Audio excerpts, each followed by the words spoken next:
Lando Norris in P1, McLaren P1 and P2, Austrian GP. What a race that was. After a tough Canadian GP with Lando fighting with Piastri, trying to find a gap, ending up in the wall, nearly ruining Piastri's race as a result of it, Norris has bounced back and showed he isn't giving up this championship without a fight. With Piastri now on 216 points and Norris on 201, there's only 15 points separating them. There was only 2.6 seconds separating them at the Austrian GP. Oscar pipped Leclerc on turn 1, making him go from P3 to P2. I'm sure there was an element of Norris in the back of his mind going, oh God, here we go. After that, the race was pretty even. I mean, there was a bit of a back and forth between them. Piastri was catching Norris and Norris was beginning to pull away. Now, was that because Norris was being told to manage the tyres and manage the race? I'm not too sure. There was that small point where just before Lando was coming into pit, Piastri tried, and you could tell he was trying to make a move at some point. He tried to come around the inside but ended up locking up and nearly took Lando out because of it.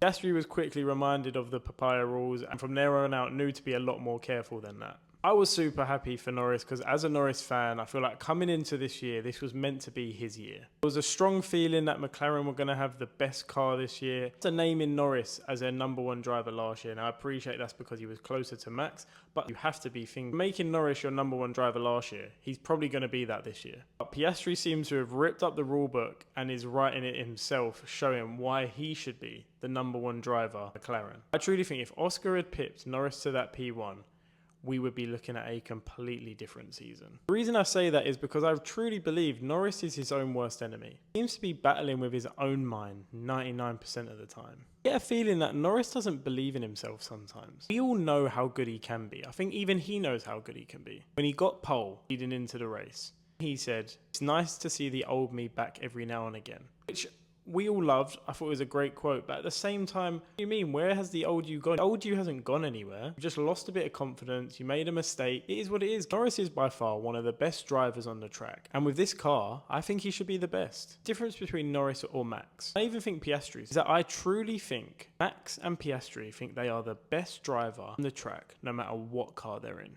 I think if you ask Norris behind closed doors, who do you think is the best driver on the grid, he would say Max. Well, that isn't a bad thing because even as a Norris fan, I do think Max Verstappen is the best driver. To win a championship, you have to have that killer mindset, that winner takes all and anything's possible. No matter what car I'm in, I'm going to win this race. I sometimes just don't think Norris has that killer edge. I think he's an amazing driver. He's my favourite driver. I just think every now and again, the reason he doesn't win that race is because of Norris himself. Hopefully this Austrian GP give him that confidence to keep pushing on and get that championship. Moving on to Ferrari, who have now overtaken Mercedes in the Constructors' Championship, with Leclerc finishing 3rd and Hamilton in 4th, moving them to 2nd with only 1 point separating Ferrari and Mercedes. Hamilton is still yet to get a podium. At one point wanted to stay out instead of coming into the pits and try the one-stop tactic. Now, would that have worked? I don't know, but I did see something online that actually did the numbers and showed that if he'd have stayed out anyway, he would have most likely still finished behind Leclerc. However, it would have at least gave him a go to race with Leclerc and put up a fight, because when he did pit, only meant he will finish behind Leclerc no matter what. I understand Hamilton's frustration wanting to stay out because they could have at least let him give it a go. But I do get it from a team standpoint. They were probably thinking about the points. They were probably thinking about, we have a guaranteed E3, even risk it. Kimi Antonelli locked up and took Max Verstappen out straight away. But his race was over. But once again, second driver position at Red Bull is proving to be undrivable. The car is built for Max, and that's fine. When you've won the last 4 championships in a row, there's no problem with that. But when a race like this happens and Max goes off early, you're left with someone